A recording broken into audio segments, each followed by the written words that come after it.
I was a mom on a youth group trip as a chaperone and saw a girl on the street named Latisha. We discovered that she was not by herself, but with a pimp. But we gave her some food and water. It was hot. Third night we saw Latisha. I called my husband, said there's a girl on the street and I'm bringing her home. He said, that's okay. If she needs to be rescued, we'll manage. They said, you can't take a child off the street. I said, why not? But apparently that's kidnapping against state lines or something. So they said, we've got a safe house if she's willing for Christ to change her life. She grabs my hand. She says, oh God, if you're real, change my life.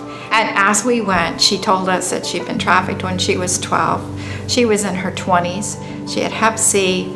She was HIV positive. She said nobody had cared if she lived or died until she'd met us. The house mother comes out and says, welcome home, Latisha, welcome home. And she hugs her. And at that moment, God said in my ear, this is what you're gonna do. The irony is that I said to the Lord, I have a degree in music and I homeschool my children and I run a Girl Scout troop, and do you know who you're asking to do this? My name is Elizabeth Ameling, and I'm the executive director and founder of Latisha's House. We run a safe house in Virginia, and we have one now in Florida. We have a lot of really good programs that work with trafficking victims. There's been a great outreach for that. Latisha's House is one of few houses in the United States that has long-term trauma-informed care, because studies have shown that it takes an average of 18 months to 4 years for the impact of trauma to be dealt with adequately. And the Holy Spirit is wonderful at changing hearts, but sometimes you have to go through counseling and deal with post-traumatic stress and all these different things that have happened. If you were raped 400 times, you have to deal with those rapes. Somebody once asked me why a church would want to get involved in such a dark injustice.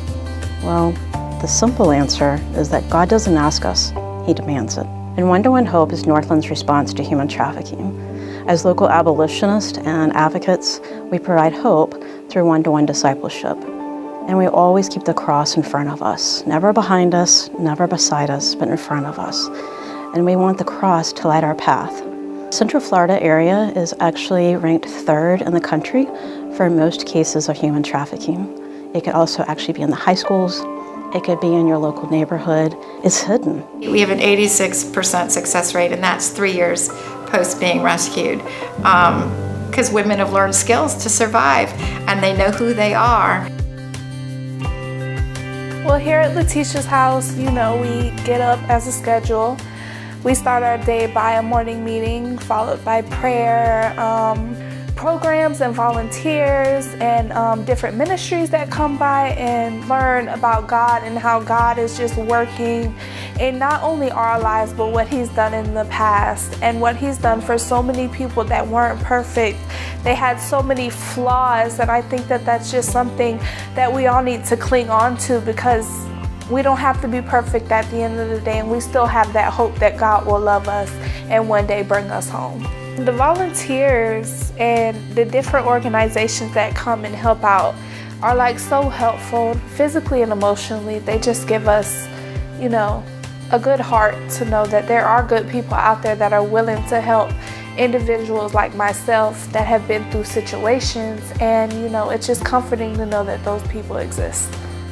I've been a member of Northland since 1998 and was just kind of going along, coming to church, and it wasn't until 2018 that all of a sudden God just really started stirring my heart and said, Katie, I need you to serve.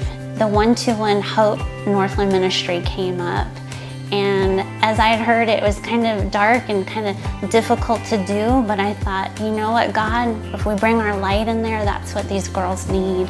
I come every Tuesday and I bring this wonderful little creature right here, Ember, with me, and we do pet therapy, and she just brings so much joy to the ladies. Yeah, without Northland, Latisha's House would not exist. And without the work and the volunteers and the prayers and the love and the hours spent, hands and feet. This house was in bad shape. Holes in the ceiling, holes in the walls. It was bad. That's the hands and feet of Jesus doing something. That's getting your fingers dirty.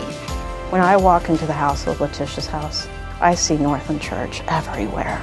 There are people in ivory towers that are vulnerable who need Jesus. And if you look at every person that you see, whether you're riding a bus, whether you're walking down the street, talking to the person in the checkout line, I mean, honestly, if you go about it as seeing as you're on God's mission and everywhere you're supposed to bring the grace and love of Jesus Christ, you constantly think about it as a mission. What would the disciples do? What would Jesus do? You miss out on a blessing if you just stay insulated and only thinking about yourself. The last thing that we need to be as local abolitionists or advocates is sit inside the church and wait for the survivors and the victims of human trafficking to seek us out. On the contrary, we're the ones who need to go into the darkest of corners. When you say, God, use me, He will.